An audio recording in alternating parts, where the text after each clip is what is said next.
Moran here with Senior Housing Forum, and I'm so excited about this, by the way. I'm talking to Alison, you better do your last name or I'm going to butcher it.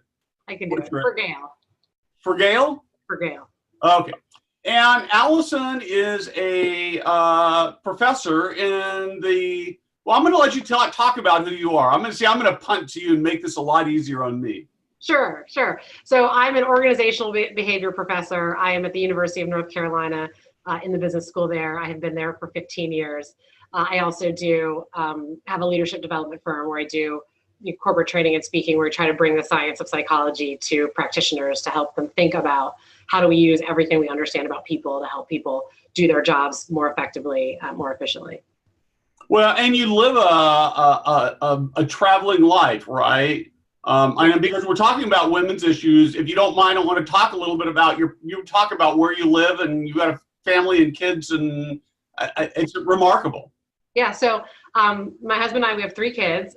We lived in California, and then we moved to North Carolina in 2004 for me to take my faculty job. And my husband quit his job and followed me and developed his own career there in finance. And he started his own firm in North Carolina. But then he had an offer for his firm to be purchased from a firm in Chicago, and for him to come work for them. And that was very appealing because my husband is a Chicago native. And in fact, all 3 of our kids are actually named after Chicago athletes. So that gives you a sense of my husband's deep love of Chicago. And so it was his dream to come back, and it was a good career opportunity for him. But it put a big question mark for my career. And so I said it was the right decision for on every dimension except the question mark of what that would mean for me professionally. So I said, let's do it. So we did, and I wasn't sure what I would do, and I was tenured at the university at the time. And I said, well, let me try commuting and see what that looks like. And so I do.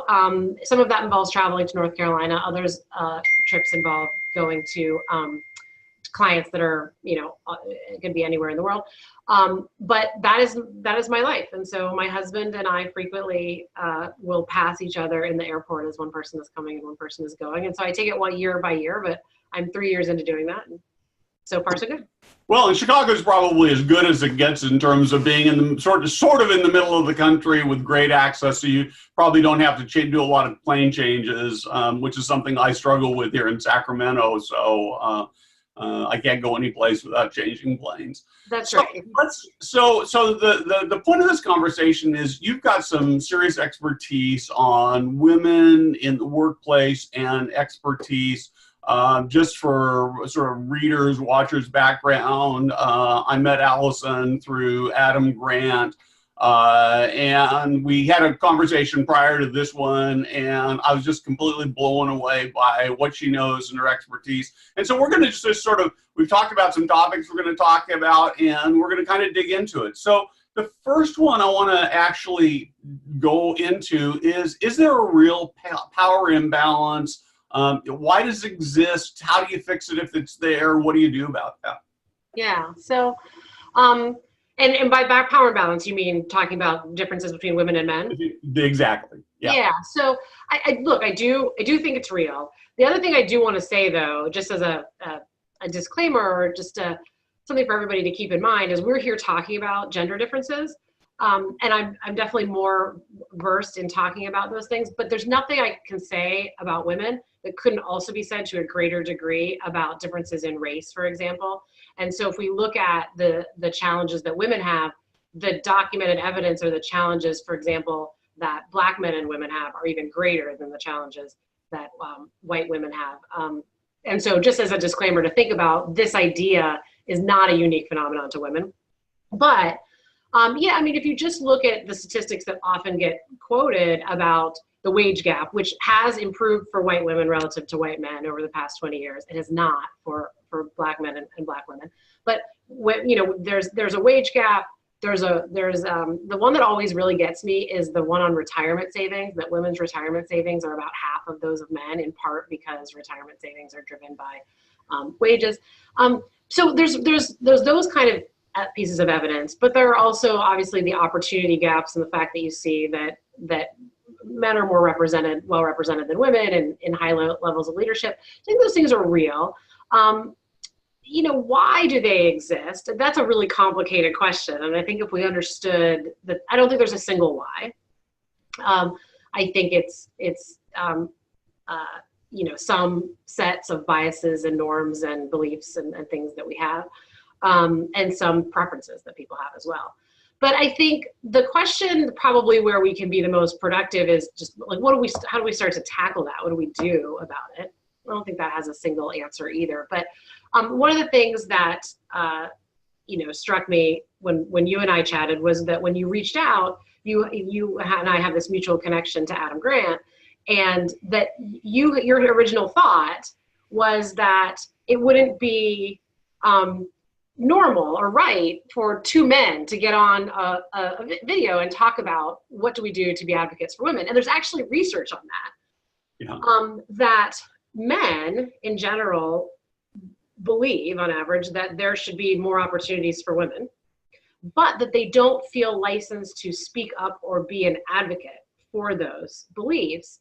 And the psychological reason is this idea of needing to have standing to be an advocate. That in order to be somebody who stands up and raises their hand and says, this is a problem that shouldn't happen anymore, people feel like they need to have some self-interest in that. And so if it's for a group to which you do not belong, and we see this, right, with groups with race or sexuality or gender, that it's hard to figure out how to be an advocate or an ally when you're not part of that group. And so research has actually documented that. So I think one of the challenges that we have is that we have a lot of people who privately believe things should change, but the people who are in the majority, the men, don't really know how to talk about that or to have a voice in that. And so when I talk to organizations, and this is how I got into this, was as a female academic, if people want to do something about women's leadership and development in their organization, they're likely to reach out to women professionals.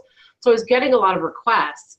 And one of the things I said was, we can't change this if the only thing we do is bring women in to talk to rooms that are full of other women.